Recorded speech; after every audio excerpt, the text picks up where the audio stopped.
Don't just live for tomorrow, or just live in yesterday. Just be glad for all you have that's in today. And though you've come through many obstacles. Hey everyone, Connie here, and welcome to my blind reaction to episode 2 of Miss Marvel. And to say I'm excited is an understatement. Like, I was excited for the first episode, but after having seen the first episode and now going into episode 2, I'm even more excited. Because the first episode was cosmic. It was just that damn good. I don't know if I would say it's my favorite first episode of an MCU Disney Plus series so far, but probably I would definitely have to think about it a little more. I actually haven't thought about it in the past week. Surprisingly, I hadn't really given it a lot of thought on where it would rank among those, but it probably is, just in terms of just the pure hype that I felt from it, and just the pure excitement I felt from wanting to continue it. I think it is. But let's talk about it. So last time we get introduced to Kamala Khan, her relationships with her best friend, with her family, her absolute adoration of superheroes, but especially of Carol Danvers, aka Captain Marvel. And we get to see kind of the initial conflict start to rise. We get to see that her family is a lot more restrictive of her passions and everything, and that they're only willing to even let her go to this Avenger Con if she kind of follows their bylaws, their guidelines to do so, which are terrible, honestly.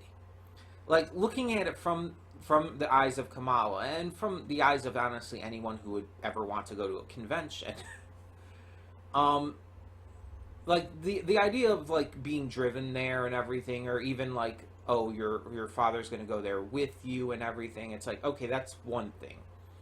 But the entire, like, forcing her to dress a certain way, one, is never good. But the costumes are terrible and embarrassing, and it's like, yeah, it's like, I feel like this is a thing a lot of parents do, and not specifically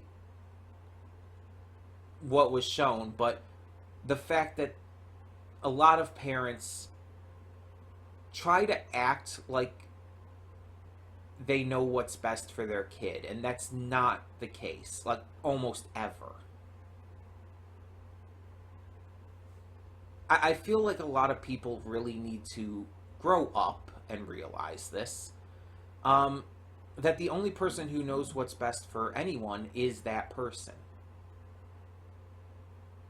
And you trying to force your beliefs, your ideals, your goals and wishes on a person is only going to stunt their growth, emotional and mental growth, and is going to harm them in the long run.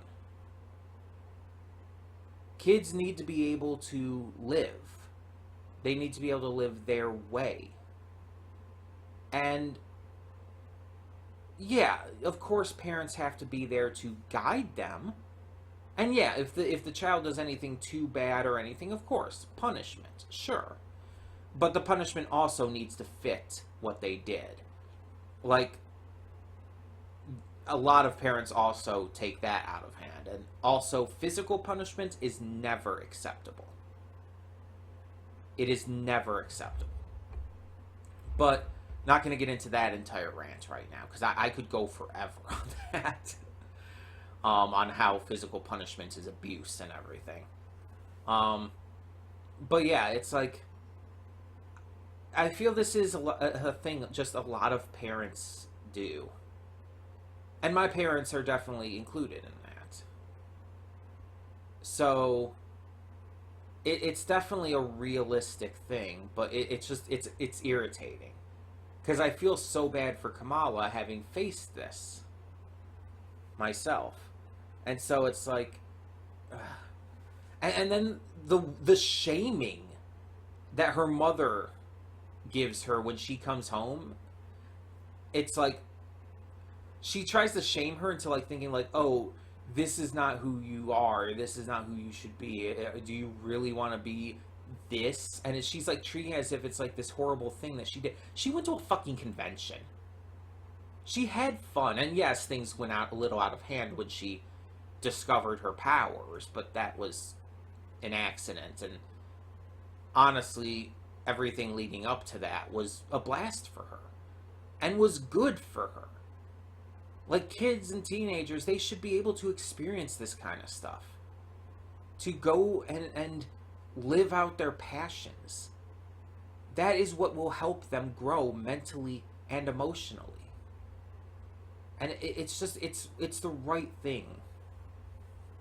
And so it's like her shaming her at the end there irritated me. And again, it's because it's something that I've faced. And honestly, in some ways still do. So I was definitely on Kamala's side. Now, with her powers are different from the comics and everything, as I've stated. But we still see her use them in a similar way. In the first episode, she's able to use her projections, I guess you would call them. And the way she like makes it grow and stretch is very much like her powers in the comics. In the comics, she does have the body manipulation to where she can stretch and grow her body parts, or her entire body even. She can do things as well, even outside of that, such as transform what she looks like. It's a very unique power set, and it's more than just stretching. It's more than just Mr. Fantastic. And it still does suck that they changed her power set for the series, but one, with comic book anything, you can just look at it as, oh, this is a different universe in the multiverse. It's not the same Kamala Khan. It's a different Kamala Khan. This Kamala Khan just happens to have a slightly different power set, but used in a very similar way. Problem solved. That's kind of how I view it nowadays. If the movie version of a character is different than the comic version, that's just how I view it. And honestly, that's the way I feel a lot of people should view it. That's just, comics lend themselves to the idea of the multiverse all the time, so why not just view it that way? Then you don't have to worry about it. It solves literally every problem. But the power set itself is actually, like, it still works, and it's still a good power set, even if it's not the original. And visually, it looks great. I also like how her best friend finds out right away, and honestly, a lot of people find out right away, because of it happening at a convention. Even though most people there probably didn't know it was her, such as the other girl from her school who was there. She didn't know that was Kamala. But the fact that her friend knows right away and everything is really interesting, and shows he's going to have a major part in this story, most likely. But there's someone else who found out, and I did not watch the post-credits last time.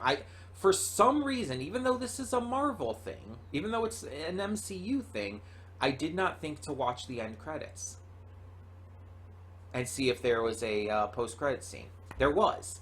It wasn't anything major, and it was shown in the God, what's it called? The Last Time On preview at the beginning of this episode. I have it queued up on my VLC media player already. So you would have seen it anyways, but yeah, it's just, I don't know why I just did not think to check out for an after credits thing. I don't think every episode will necessarily have one, but I'm going to check now. But basically, it showed this group that was in, like, I think 1 or 2 of the Spider-Man films, that the MCU ones. why can't I think of his name? I keep wanting to say Tobey Maguire, but that's not correct. Tom Holland. That's it. It's in, I think, 2 of them, but definitely one of them for sure. I think they were in the police station in No Way Home. But basically, like, their damage control for superhero stuff. They're shown at the end of the first episode there, and it's basically like, oh, they found out about what happened, and so, yep, let's bring her in. So yeah, they're going to be involved in this in some way, and going to be bringing in Kamala to, discuss what happened.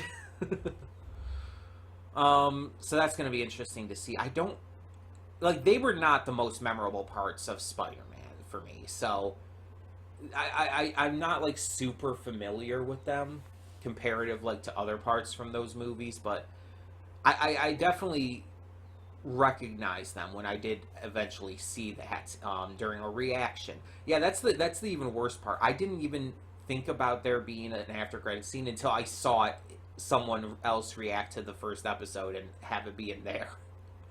I was just, I don't know, I was like not thinking about it at all last week. But I'm excited to see what this episode has in store, because now we kind of have to have the fallout of all of this. The fallout of the family issues, of Kamala learning about her powers, of other people learning about her powers. All of it's going to be really interesting, and I'm very, very excited. Obviously, still got the Kamala bobblehead pop-up here. And I can't wait to see where this goes. We've only got 6 episodes, unfortunately, but other shows have done great things with the same. So, I mean, look at Moon Knight. Moon Knight was amazing with its 6 episodes. So this, I definitely believe this will be too. And this is going to lead into The Marvels, which is set to come out next year, the sequel to Captain Marvel, which is also going to include Monica Rambeau and Kamala. So, yeah, that's going to be really great. Like, when I see that, and I'm definitely going to see that in theaters, I am going to geek out hard. But let's just get on with this. I'm excited. So, when the screen fades to black, pause this redirect and go to the description below. Follow the link to the reaction, and after you watch it, come back here to the redirect and resume play. Because after it fades to black, then fades back in, everything from that point forward will be my afterthoughts and will contain spoilers to the episode. So, that being said, thank you so much for tuning in, and I will see you at the reaction. And we are back, and we'll begin with spoilers in 3, 2, 1, now. That did not go where I thought it was going to go at all. After the cliffhanger with last time's post-credit scene, I thought it was like they were going to get to Kamala in this episode. Not necessarily right away at the beginning, but some point.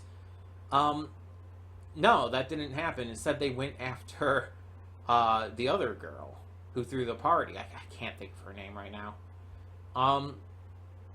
But this episode starts off in a very fun way with Kamala kind of just reveling in everything that happened. She's super excited, super hyped. She's full of more confidence, and she shows that in the school. We get to see that in action, and it's really interesting. And she ends up finding there's this new senior in school who apparently is the apple of her eye. He's really attractive, and she's really into him. So we get to see throughout, they have these interactions. He helps teach her to drive. They go stop at a cafe where she lies to her brother, who happens to be right by there, and tells him that he's their cousin that they just have not had contact with and shit. He plays along well, but it's clear by the end that there's something more going on here, and that he's not who he says he is, I feel. Based on the fact that his mom is the one who we saw who Kamala was seeing in the visions, there's a lot going on here that I'm genuinely curious about. But during this, we get to see a lot more of Kamala's connections with Nakia. I think we only saw her very briefly in the first episode. It focused more on her relationship with Bruno. Here, it does kind of the opposite. Bruno takes more of a back seat in this episode. He's still there, and he still has a very notable role to play. But Kamala's relationship and friendship with Nakia is definitely more focused on, comparatively. Bruno's big thing is that he has received this invitation to go study at a university for a semester, which is an amazing invitation, and it's all paid for. He gets free food and everything. It's like, it's a dream, basically. Like, that's a dream invitation, but he is not so sure about it because it's in California, and that would mean leaving behind everything he knows and loves. It's like, yeah, it's an ideal thing for what he's into and everything, but there's also downsides, and he wants to take it into consideration. And the student counselor, of course, he's just like, this is your big opportunity. You gotta take this. And it's like, it's his choice. Don't try to force this on him. Like, yes, it's a big opportunity for him, but it's his choice. If he doesn't want to take it, it doesn't even matter what his reason is. If he doesn't want to take it, he doesn't want to take it. Let him decide. Don't try to force this on him as some, like, ideal situation. I know that student counselors and stuff are paid to do shit like that, but still, it's not okay. And also throughout this episode, we see Kamala training to use her powers. We see a montage of her, like, starting to get the hang of it and master them a lot more. And that all comes to a head with, in the end, they finally do corner her, though she's in her costume at the time. The damage control group or whatever, they corner her, and she manages to escape them with the help from Kaman, I think his name is. I'm sorry if I got that wrong, but yeah, there's just a lot of interesting stuff happening, and considering this is only 6 episodes, how is this going to go? On top of that, this episode did show something I think is very important, and that is showcasing the mosque and everything within this. For not only just the MCU, but television in general, to showcase this in such a positive way. The mosque, the prayer, the meeting with the lecture and everything. I don't know all the terminology, so if I get anything wrong, I apologize.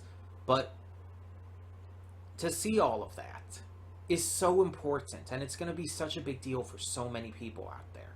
It's already such a big deal to have a series that focuses on a Pakistani American. So to just go even further with that and show, like, actual mosque life is gonna be such a huge deal. And it's something we need more of. And the fact that I don't know a lot about it is kind of reason for that. We've had so much of the world demonizing people from the Middle East and all that. We need to showcase this more for, like, how it is, and for the goods of it, and just the real life situations that the world has, especially America, ignored for so long. This is important, not just for the people who are going to be inspired and everything by this because of their heritage and everything surrounding that, but even for the people who are, like me, white, who need to learn about this stuff and need to learn to respect people like this, who just are people trying to live their lives and way too often are treated like shit because of the color of their skin or their religion or where they're from. This kind of stuff is important. We need to see more of it. And I mean, I saw on Twitter after the first episode release, there were already people, like, talking about how their kids and all were, like, just in wonder to see themselves represented on screen in a Marvel series. Like, the entire thing of, like, the kid pointing at the screen saying, like, that's me. And that's awesome. That's so fucking cool. Because it's like, white people have gotten that for the history of film. We've always gotten that representation. People of color had to wait. And especially Middle Eastern people. And to see their culture represented so positively has got to be amazing for them. And that's awesome. That's just really cool. And I love it so much. I love that they're getting to see themselves represented on screen in such a positive light. It's amazing. This episode was just also a lot of fun. It was entertaining. It was enjoyable. They didn't go as heavy with a lot of the visual effects as they did in the first episode. Like, they really went heavy with that in the first episode. But in this one, it's like they were still there, but not as much. But another big mystery that this episode brought up is about Kamala's great-grandmother on her mother's side. Apparently, during partition, she was lost. No one knows what happened to her, supposedly, though there might be more to that story than they're letting on. But she apparently was not the best person, according to a lot of them, either. Apparently she brought shame on the family, and there's a lot of rumors circulating throughout the mosque and the family and everything about the things she did and everything. We don't know about what about that is true, though. Some of it could just be rumors, could be just things made up and circulated throughout the years. We don't know how much of that is actually true. And when we're seeing the woman in the visions, at first, that's who I'm thinking it was supposed to be. Kamala's great-grandmother. But then you kind of find out that's not the case, and that it's Kaman's father, or mother, rather. Sorry. Again, if I'm messing up his name, I'm sorry. But, his mother, and it's like, oh, okay, so what the hell is going on here? There's just a lot of mysteries that are being set up right now, and that's definitely one of the more exciting aspects of this. The mysteries and all of the setup for what's going to be revealed. So yeah, I'm super into this. Like, this is really fucking good. But tell me in the comments below what you thought of episode 2 of Miss Marvel. And for now, I'm Connie, and I'm signing off. See y'all next time.